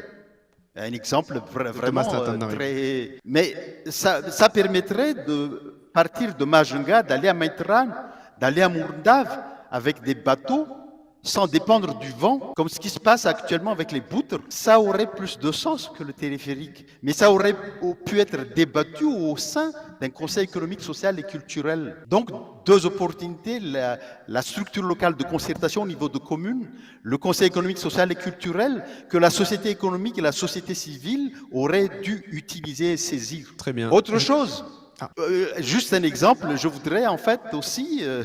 parce qu'on a parlé de l'armée. Comme vous le savez, la caisse de retraite civile et militaire, dans la loi de finances 2025, qu'il faudrait encore lire et relire, dans cette loi de finances, le déficit de la caisse de retraite militaire et civile, ce sont les contribuables qui vont payer ce déficit, se situe à 300 milliards d'arrières. Et ça augmente tous les ans. Hein. C'est complètement scandaleux. Parce qu'en fait, déjà, ce sont les contribuables qui paient. Il y a trop d'officiers, comme ça a été dit tout à l'heure. Mais surtout, ce déficit les origines de ce déficit n'ont pas été vraiment bien analysées. Et les syndicalistes malgaches, les travailleurs malgaches, notamment du privé, mais aussi de la fonction publique, ne se sont pas révoltés. Quand on compare la caisse de retraite civile et militaire avec la caisse nationale de prévoyance sociale, il y a vraiment de quoi se révolter. Mais finalement, les syndicalistes malgaches n'ont pas encore jusqu'à présent résolu les problèmes de division et de leadership.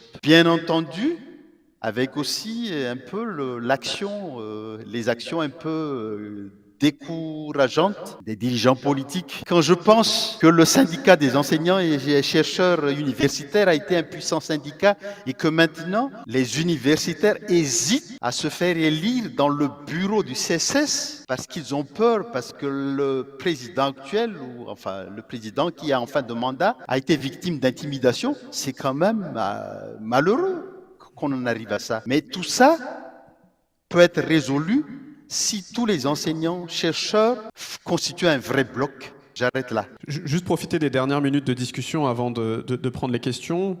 Bon, qu'on sorte un peu du prisme de Madagascar, on n'existe pas dans le vide, on existe dans un concert des nations, dans un monde qui a ses propres contraintes, de limites de ressources, de rareté, un enjeu climatique qui est fort, une bascule des puissances qui est en train de changer entre l'Occident et l'Orient également. Et revenir un peu sur le sujet de la diaspora, ça a été légèrement abordé au tout début. On ne peut pas tout contrôler.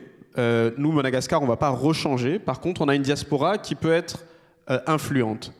Est-ce qu'on peut se mettre d'accord dans les solutions? Pourquoi est-ce qu'on doit militer? Qu'est-ce qu'on devrait souhaiter des puissances étrangères dans l'intérêt du pays? Encore une fois, il y a un jeu de priorisation, il y a un jeu de hiérarchisation, on ne peut pas tout demander. Si vous deviez chacun choisir une action, une décision internationale dans l'intérêt du pays, ce serait laquelle? Moi, je pense déjà, si je reviens sur l'histoire de Junior pour Madagascar, quand elle a été fondée en 87, l'objectif principal pour les fondateurs qui à l'époque étaient étudiants et salariés, c'était notamment de réussir à internationaliser Madagascar et ramener des entreprises étrangères à Madagascar et derrière, avec pour objectif justement de créer des opportunités pour cette diaspora, de se dire que plus tard, entre 87 notamment et 2004, des membres de la diaspora vont rentrer et vont réussir derrière à s'intégrer professionnellement donc à Madagascar. Et finalement, les fondateurs qui sont rentrés, et pour notamment certains qui ont fondé le groupement d'entreprises de Madagascar, avec pour objectif notamment de structurer derrière les discussions qu'il peut y avoir, notamment sur ce qui peut être l'entreprise. Je parlerai du GEM, je parlerai aussi du Jeune Patronat de Madagascar, des initiatives comme ça où finalement on passe de la réflexion depuis ici à l'action sur place. Qu'est-ce qu'il faut lire entre les lignes? C'est une repatriation forcée de la diaspora qu'il faut... Non, pas une repatriation forcée. Pas forcée, non, mais plutôt, je dirais, une réintégration plutôt successive, où on va se dire qu'on va encore revenir vers cette notion de dialogue et de vivre ensemble, on va dire de co-construction sur comment est-ce que, notamment sur la citoyenneté, sur notamment se dire qu'on se réapproprie notamment notre identité en tant que malgache, on a cette identité en tant que diaspora malgache, on a cette identité en tant que diaspora malgache compétente, et comment est-ce que derrière on va la réintégrer petit à petit. Tout à l'heure, Mick a parlé notamment de budget qui serait intéressant à réaffecter. Je parlerai aussi notamment de la recherche et de l'innovation, où derrière Madagascar a quand même un potentiel assez intéressant. On le voit aujourd'hui dans toutes les compétitions, il y a des malgaches, finalement ça rafle pas mal de choses. Donc est-ce que derrière il y a aussi cet investissement qu'il y a à avoir sur les talents, pour se dire que justement ces talents derrière vont réussir à être un vrai levier pour Madagascar? Oui, quand on parle de diaspora, que ce soit la diaspora malgache ou quels que soient les pays, ce qui est sûr, aucune nation ne s'est développée sans sa diaspora. Que ce soit la diaspora indienne, chinoise, les différents modèles que nous avons. Aujourd'hui, la diaspora africaine de par le monde peut amener deux choses. Les compétences en termes de ressources humaines, très bien formées. Nos pays ont besoin de ces compétences pour se développer. La technique et la technologie, beaucoup de diasporas maîtrisent bien ces techniques, ces technologies, connaissent bien les cultures des deux mondes, peuvent adapter ce qui se passe à l'extérieur pour le développement de nos industries. Et le dernier point qui est l'un des plus importants, mais qu'on n'arrive pas à structurer, les transferts d'argent. Les diasporas africaines, c'est les premiers bailleurs de fonds sur le continent. Nous transférons plus de 65 milliards de dollars sur le continent, ça dépasse l'aide de développement, ça dépasse les investissements directs étrangers. Mais nous sommes les premiers à ne même pas être au courant.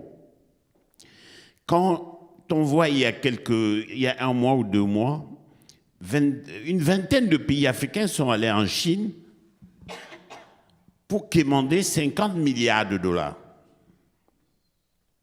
Alors qu'à côté, les diasporas peuvent transférer 65 milliards. Mais pour ça, il faut une volonté des États, voire structurer avec les banques centrales pour pouvoir capter cet argent. Mais ça, ce n'est pas l'Occident de faire. Ce n'est pas la diaspora. C'est vraiment à nos élites de dire, ben voilà, on a besoin des capitaux pour financer nos PME. Ces PME, la diaspora est disponible.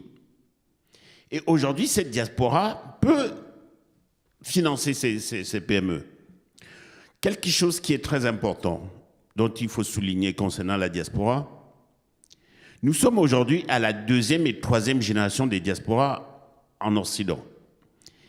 Ces 2e et 3e diasporas, il est capital aujourd'hui qu'on crée un attachement de ces diasporas avec notre continent. Je prends le cas des Bretons après la 2e guerre mondiale. Beaucoup sont allés en Amérique du Nord. À partir de 2 générations, on dit on a des cousins, ils disent on avait des cousins en France. À un moment, ils deviennent américains et ils oublient ce lien-là. Aujourd'hui, la 2e et 3e génération des diasporas commencent à avoir les grands-parents en Occident. Ils disent mon père en France, mon grand-père en France. Donc, ce qui veut dire qu'ils commencent à dire sur le continent, je n'ai plus personne, puisque le grand-père est là.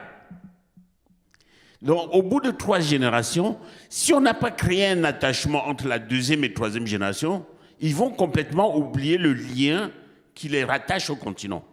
Pourtant, dans les transferts d'argent aujourd'hui, on se rend compte que cette 2e et 3e génération continuent à transférer beaucoup d'argent en Afrique. Et sont prêts à aller travailler sur le continent, mais pas forcément dans leur pays d'origine. Ils sont prêts à aller travailler dans n'importe quel pays sur le continent africain. Ils sont plus panafricanistes que leurs parents.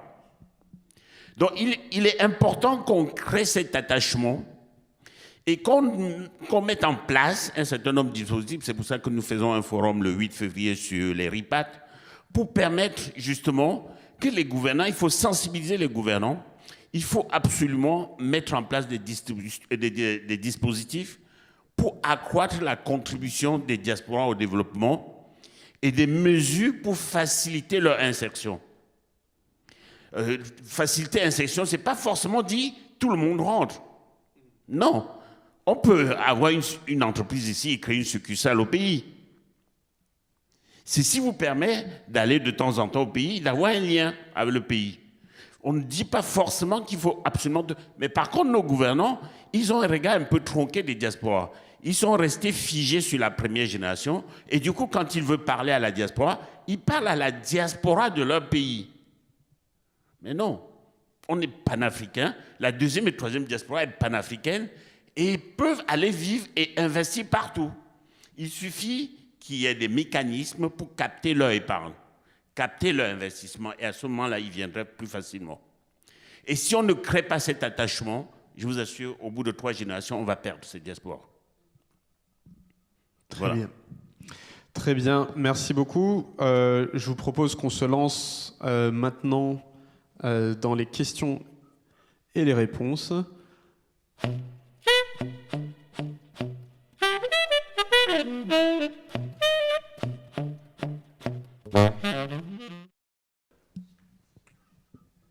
Merci, bonsoir. Très intéressant, ça m'a permis de prendre plein de notes et puis de réfléchir.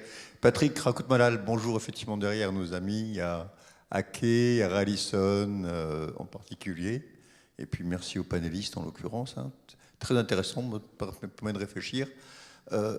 Il est clair qu'on a une question qui aujourd'hui, on a un problème de gouvernance.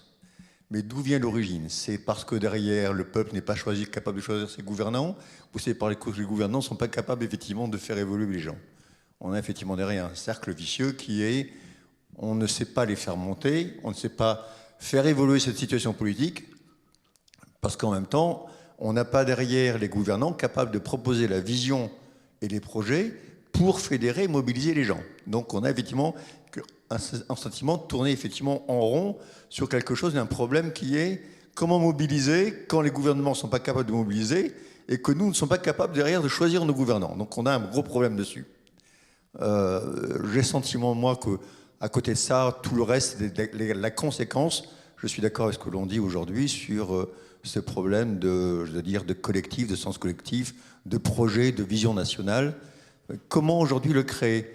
Je pense que c'est important aujourd'hui, je pense en particulier à Quai, je crois que on a quelque chose qui doit être essentiel pour reconstruire un sens collectif, rééduquer les gens, éduquer les gens sur le plan civique, sur le plan politique, c'est la société civile. Et que la société civile doit être extrêmement, extrêmement impliquée. Dans tout ça, hein, la diaspora est essentielle, la vision économique, la lecture économique, la crédibilité, notre propre crédibilité vis-à-vis des financeurs, des bailleurs, notre propre crédibilité aujourd'hui est essentielle. Et je crois que c'est la société civile qui doit être aujourd'hui porteuse de ce message, de la construction effectivement de cette image. Autre chose, je fais une très belle mission de branding sur une société française et malgache. Dans ce branding, il s'agissait de redresser une société en difficulté qui avait effectivement des problèmes d'image, de gouvernance, etc. Et c'est hyper intéressant de se dire aujourd'hui que pour remonter, relancer une activité qui marche, d'une société qui marche, la construction d'un récit, d'un projet est essentielle. Ce projet, ce récit doit être indispensable pour être crédible vis-à-vis de l'extérieur, avoir cette crédibilité effectivement qui nous permet d'avoir d'autres moyens, et aussi être crédible à l'intérieur. Donc ce problème aujourd'hui de construction de ce récit, il nous incombe à nous. Et on est complètement responsable effectivement de la construction de ce récit. Et ce récit, le premier vecteur que l'on peut avoir en sachant que c'est à nous, société civile, de créer derrière cette dynamique et d'initier cette dynamique, c'est à nous qu'elle incombe. Donc voilà. Alors maintenant, je pose une question effectivement à nos différents panélistes. Mika, je te donne 100 millions, cash. Qu'est-ce que tu fais? C'est quoi ta priorité? En arrière ou en dollars? En dollars, bien sûr. US, avant que tu nous joues au cordet. Ah là, c'est typiquement la question à 1 million, mais en 100 millions en l'occurrence.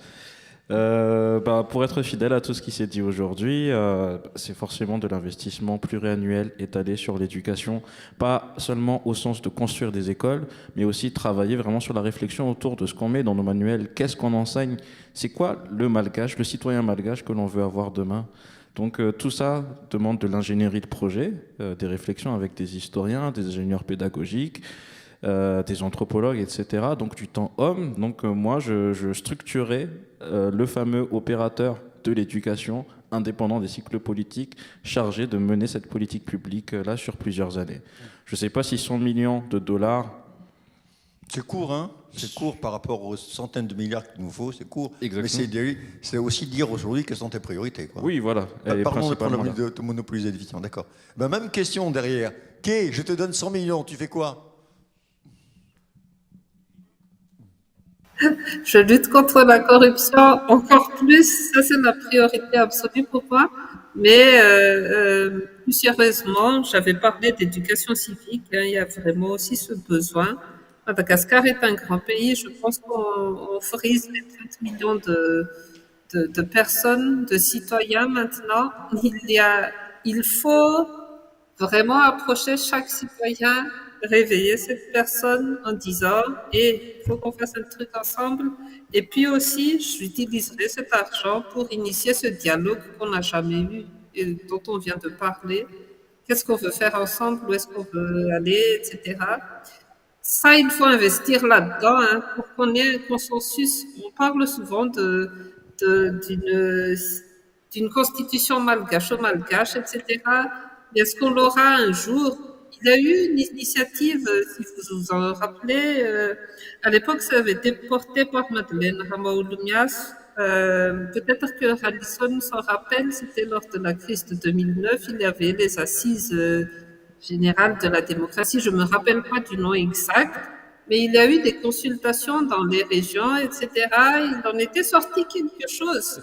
Pourquoi est-ce qu'on ne capitalise pas sur ce genre d'initiative, même si c'était peut-être un peu biaisé à l'époque? Mais voilà, quoi, j'investirais dans ce capital humain, civique et politique. Voilà. Et l'anticorruption.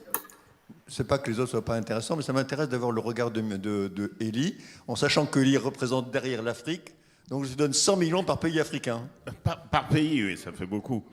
Non, je pense qu'aujourd'hui, il est difficile de se focaliser sur un secteur.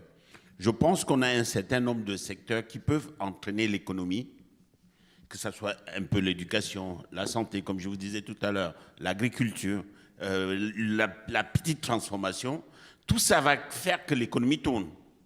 C'est pas prendre un seul secteur et investir les 100 millions. Il faut justement répartir de telle sorte que ça puisse faire une économie circulaire. Et c'est ça qui permet justement le développement. Nous avons une deuxième personne qui représente aussi l'Afrique, Fabricia Devigne. Si tu avais 100 millions, qu'est-ce que tu ferais? Qu'est-ce que je ferais? Peut-être juste en lien avec l'éducation d'abord. Pour moi, l'éducation, comme le disait Kay et puis les collègues, ça apparaît comme un levier pour moi stratégique, capable de briser le cercle vicieux de la pauvreté. Et je crois que pour Madagascar, en investissant dans un système éducatif qui soit inclusif, qui soit équitable, qui soit de qualité, Madagascar peut vraiment renforcer son capital humain, on en parlait tout à l'heure, pour répondre aux besoins économiques et sociaux du pays. On a parlé d'innovation, donc ça peut stimuler l'innovation en formant une population qui soit capable de s'adapter aux défis du futur. Et créer un sens du collectif et de la citoyenneté, on en parlait aussi, qui est clé pour reconstruire la confiance et la coopération sociale. Mais comme disait Elie, l'éducation ne peut agir seule. Je crois qu'avec 100 millions, ça doit être accompagné aussi d'efforts en matière de bonne gouvernance. On en a parlé, de développement des infrastructures, d'initiatives locales qui sont adaptées aux réalités des territoires. Et donc, on a peut-être en s'appuyant sur une approche multisectorielle et donc sur des réussites africaines ou d'ailleurs, Madagascar peut vraiment ouvrir la voie vers une croissance qui soit plus durable, qui soit plus harmonieuse et inclusive. Et peut-être par rapport à l'Afrique, je pense que ce qui est important en fait de noter, c'est que on a des défis en fait systémiques des systèmes éducatifs en Afrique, avec des constats globaux qui sont des faibles financements, des résultats d'apprentissage médiocres, des inégalités persistantes. Ça, c'est tout le continent avec des réussites ici et là, comme je le disais tout à l'heure, mais avec vraiment un problème peut-être commun, qui est la centralisation excessive en fait des décisions et le manque de coordination intersectorielle. On le disait tout à l'heure, l'éducation, ça c'est pas en silo. Et ça affaiblit l'impact en fait des politiques éducatives. Donc, si j'ai 100 millions, j'investirais vraiment massivement dans l'éducation parce que ça a permis vraiment de faire avancer les choses dans d'autres pays en fait en Afrique, et notamment en augmentant le budget et de le ramener à entre 3 à 6% du PIB. Et à l'intérieur de ça, vraiment investir, parce que 90% de ce financement, c'est pour payer des salaires, avec très peu de marge de manœuvre pour des investissements. Tout à l'heure, on parlait d'éducation à la citoyenneté ou d'autres investissements soft. On a peu de marge de manœuvre. Madagascar a peu de marge de manœuvre et il s'agit pas juste d'augmenter le budget, il s'agit d'allouer vraiment le budget de manière intelligente et stratégique. Donc je pense que c'est un bon levier, l'éducation, avec d'autres aspects qui sont importants pour faire avancer en fait Madagascar et les pays africains. Nous avons une autre question du public. Bonsoir. J'avais deux questions, et je commencerai par la première.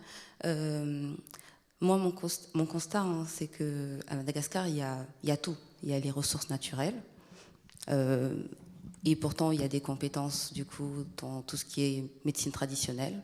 Les plantes médicinales, elles ont de la valeur. L'artisanat est hyper développé. Les Malgaches sont créatifs. Il y a vraiment un potentiel de créativité qui pourrait en fait permettre à chaque personne de voir sa propre valeur et ce qu'elle pourrait même apporter en fait dans le pays et à l'extérieur. Et donc tout à l'heure, en entendant parler de branding, je me suis dit mais en fait, pour qu'un État pour qu'une nation, comme on l'entend, qui puisse se sentir unie et en fait sentir qu'il peut avoir un impact, est-ce que son propre branding aussi pourrait en fait intervenir dans la mesure où on a tous en soi en fait quelque chose qu'on peut apporter à notre échelle. Et pourtant, ce qu'on entend en fait à l'échelle internationale, on voit tout ce qui est intelligence artificielle, on voit tout ce qui est développement technologique, donc des grands mots, des grands moyens, mais à l'échelle du pays, il y a plein de choses qui pourraient être mises en valeur. L'agriculture, on a quand même des compétences aussi du coup à cette échelle qui peuvent être développées. Donc, qu'est-ce qu'on peut faire, qu'est-ce qu'on pourrait en fait mettre en œuvre pour que les personnes puissent se sentir en fait sentir cette capacité d'impact qu'il peut faire à son niveau, quelle que soit la forme en fait de moyens qui est possible et qui est déjà existant en fait, parce que ça existe. Faudrait le mettre peut-être un peu plus en valeur et permettre en fait à chacun de se sentir fier de pouvoir apporter quelque chose à son échelle.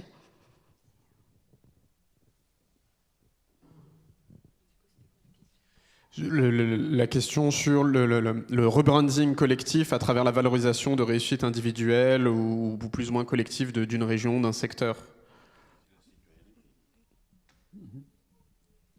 Allez-y. Je pense que derrière ce que vous dites, c'est tout simplement la citoyenneté. Si on se sent citoyen, ça veut dire que chacun individuellement, que ce soit dans son métier, le fait bien pour l'intérêt collectif. Et c'est ça qui fait nation. Ouais, si je peux revenir dessus aussi, c'est que, et qui rejoint d'ailleurs la conclusion de la conférence, c'était le fait d'investir dans des projets par nous et pour nous. Mais en plus de ça, en fait, c'est que quand on parle de, Patrick l'a déjà dit avant, etc., mais quand on parle de micro-projets, on parle de budget effectivement de 30 000 euros, etc.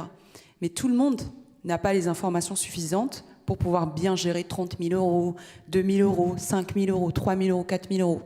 Et si je peux revenir aussi sur cette question du branding, je pense qu'à l'essence même, ça rejoint encore de nouveau ce qui a été dit avant, c'est toute une question de comment on éduque suffisamment les gens pour qu'ils soient capables justement d'aller pêcher des poissons. Et c'est ça qui est difficile. C'est que techniquement, comment est-ce que tu peux faire en sorte qu'une personne ait les clés suffisantes pour pouvoir produire, comme on disait, pour pouvoir fructifier son capital social, culturel ou économique. Et même si on parle de branding, etc., ce que je trouve très dommage, et c'est vraiment ce qu'on voit partout, c'est, on parle d'artisanat, on parlait d'artisanat, donc de nouveau, on revient un peu à une essentialisation de l'artisanat. Qu'est-ce qu'on appelle l'artisanat malgache ? C'est l'artisanat de quelle communauté, sous quelle forme, sous quel art ? Parce qu'aujourd'hui, l'artisanat malgache qu'on connaît est quand même vachement emprunté par la colonisation, par exemple. On peut le voir également dans les robes brodées qui sont mises vachement en avant ici en Europe ou dans les autres pays. Donc ça revient encore au même sujet, qui est que, techniquement, comment on fait pour que les gens puissent aller pêcher des poissons, quoi. Tu vois ? Et ça, je pense que c'est pas une question facile à laquelle on peut répondre aujourd'hui, mais avec les années. Une dernière question très rapide. Ça va être très rapide et c'est en lien à ce que vous venez de dire. Quand on parle de connaissances ou de moyens techniques éventuellement pour pouvoir améliorer la pêche ou autre, parfois moi je pense qu'il y a déjà des choses qu'on sait déjà et on parle souvent justement de tout ce qui est connaissances traditionnelles ou ressources génétiques qui sont déjà locales mais pas suffisamment connues et partagées en fait à l'échelle d'un pays. Et pour moi, du coup, moi je travaille dans le domaine de la propriété intellectuelle, hein, donc c'est quelque chose sur lequel j'attache pas mal d'importance parce que finalement, on se rend compte qu'il y a des écosystèmes et qui ne favorisent pas justement en fait ce partage de connaissances et sa valorisation. Et tout ça, ça passe quand même par la protection de ce qu'on crée pour qu'on puisse en fait mieux le partager, le valoriser et aussi l'optimiser. Et pour ça, il faut qu'on ait connaissance.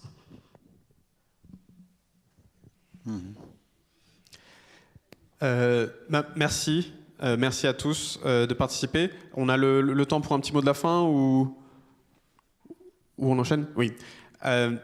Vraiment, rapidement, merci à tous de votre participation. En quelques phrases, pour la postérité, le mot de la fin, chacun, pour l'avenir du pays. Allez-y. Est-ce qu'on peut commencer par Kay, car elle doit repartir très rapidement en province. Très bien. Et on la remercie d'avance pour Merci encore pour sa présence. Merci pour cette conversation, toujours super intéressante. J'aimerais qu'elle soit suivie d'action. L'année 2024, je pense, a été désastreuse sur bien des points. On ne reviendra pas dessus, mais elle est aussi porteuse d'espoir et l'avenir, en fait, il nous appartient de le construire ensemble. Il y a eu beaucoup de pistes explorées lors de cette conversation et d'autres aussi. Donc maintenant, il faut les mettre en pratique. Voilà. Bon courage à tous et bonnes fêtes de fin d'année. Merci, Kay. Merci, Kay.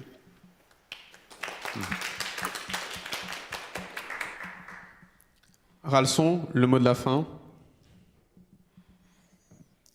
Je crois que c'est vraiment important de multiplier ces moments de rencontres et d'échanges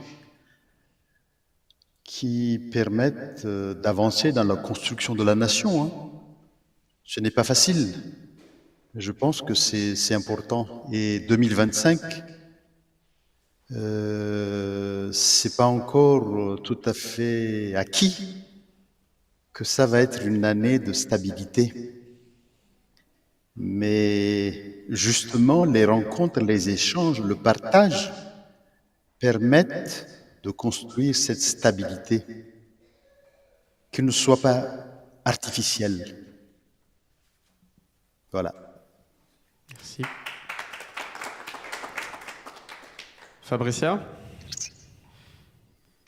Alors moi, de mon côté, c'est aussi un appel à l'action.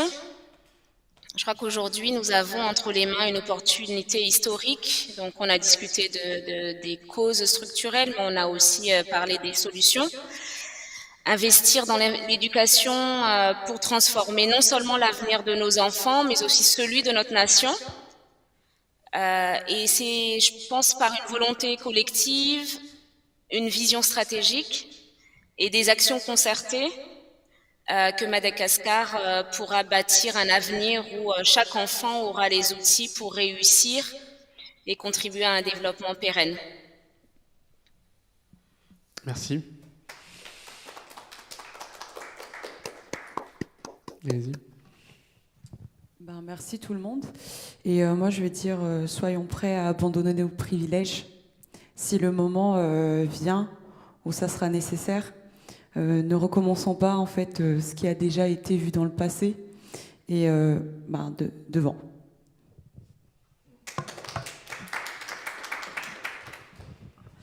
Merci à tous pour ces échanges. Moi, je dirais pareil, aller de l'avant, mais surtout se tenir prêt à jouer ce rôle de force et justement passer à l'action pour créer et construire de manière intelligente, intelligible et surtout efficace. Merci. Merci encore pour l'invitation. Je vais surtout dire, ça fait longtemps qu'on connaît les solutions de nos problèmes. Maintenant, il faut qu'on passe à l'action. On a assez parlé.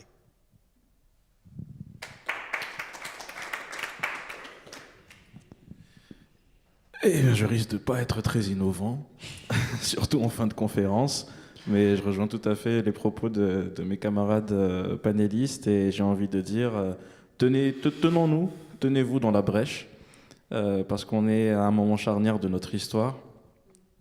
Et le combat ne va pas se faire par les jeunes uniquement. On dit tout le temps, allez, c'est la jeune génération qui va tout changer.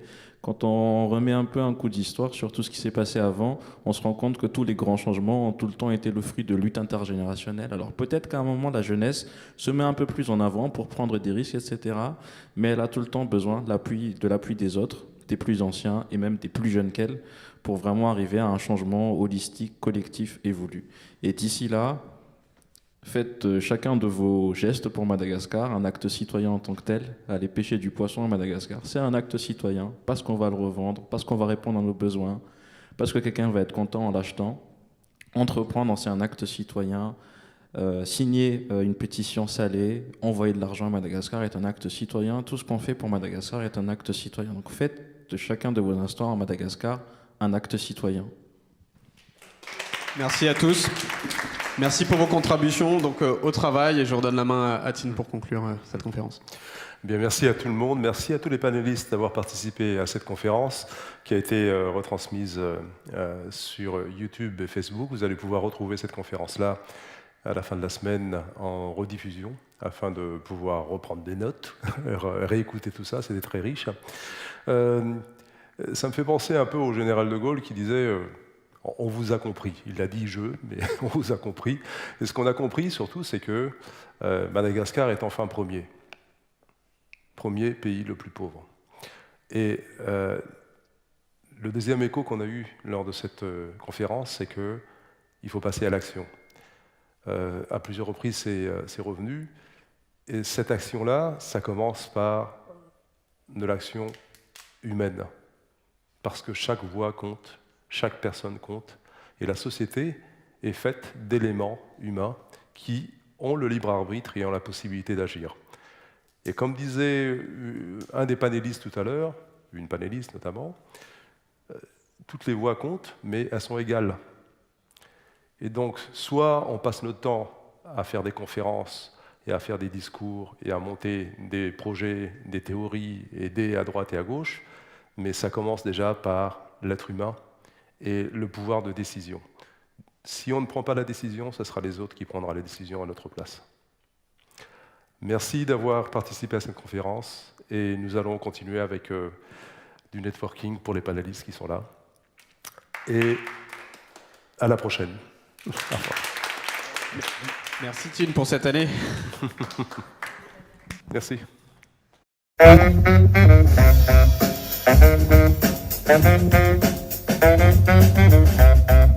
Thank you.